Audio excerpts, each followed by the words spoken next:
şey. Bu var. Bu var.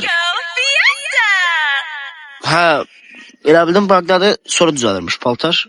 Belə bir şeydi. Bu da öbür renkli. Bu arada RP'di. Aa, RP'ye yine 3 tane paltar geldi. Yine güzel. Belə bir Nisiryoz paltarımız var. Bunu gördük. Bu ikinci rəngini. Bu Beyanın təzə versiyasıdır. Təzə versiyasına da var, təzə paltardır. Belə bir Nisiryoz. Tasmaz giriş animasyonlar biz bambalıdır.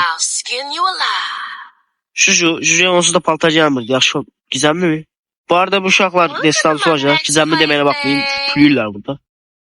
Eyni poktu. Paltarları görürsünüz burada yaxından məncə. Bu da bir rəhlərdir. Yəni bunu göstərsən bəsli. Profi şəkilləri belədir. Bunlar anime versiyonlardır. Bu satışda değil. Bravo Stars. Ha. Bunun profi şəkli normalliymiş bu arada. Genelde sezon rap pasajama göre çok da şey. Top. Bu arada bunlar var. Bu arada göster.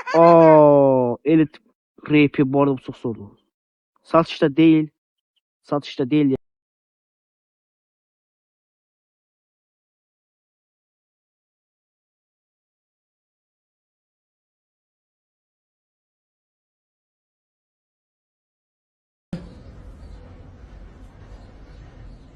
Konuş artık.